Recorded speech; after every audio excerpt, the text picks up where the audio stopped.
Сахабалардың арасында Джафар ибн Аби Талиб қайтыс болған кезде пайғамбар алейхиссалату вассалам адамдардың арасында жиналып айтқан екен: уа халайық, араларыңызда мына Джафардың бірнеше жетім баласы қалды. Джафардың өзі өте кедей сахаба еді.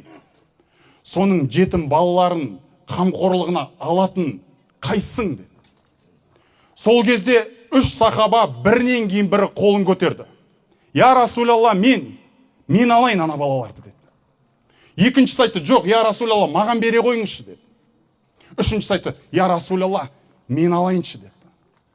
Мән ятакаффал бизурриятихи деді. Қайсың мына кішкентай жас балаларды өзіңнің қамқорлықтарыңа алып аласыңдар деп еді. Сахабалардың арасында үшеуі жаңағы мен деп шыққандар. Ана рауи айтады астында: инна кулла вахидин минхум кана афқару мин ахихи дейді. Ана Джафардың өзі өте кедей, тұл кедей сахаба еді. Бірақ мына жаңағы қол көтеріп мен деп тұрған үшеуі Джафардан екесе кедейлер еді дейді. Бірақ мен алайыншы, мен бағайыншы деп тұрды ана жетімдерді. Сұрайды ғой кейін мына үшеуінен: сендерге не болды? Сендер үшеуің тұл кедейсіңдер ғой.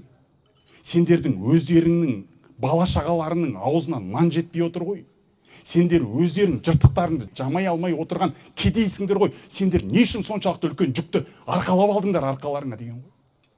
Сол кезде жаңағы үшеу айтады дейді ғой: біз екеудің біреу болғымыз келді ғой деп айтады дейді. Екеудің біреу болғымыз келді ғой деп айтады дейді. Ол кім? Пайғамбар алейхиссалату вассалам: ана ва кафилул ятим фил жанна кахатайни. Мен, пайғамбар өзін айтып тұр, және де жетімге қамқор болған менің үмбетімнің біреуі менімен бірге жәннатта былай дегенді.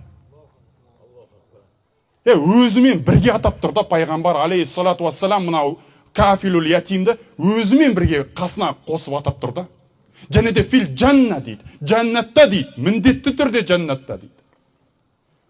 Былай дейді ғой: мен осы екеудің біреуі болғым келді, маған қызық емес еді дейді менің жағдайым. Әйтеуір албасам болды аналар қамқорлығыма, ары қарай бір нәрсе істеп бағам ғой деген сияқты да.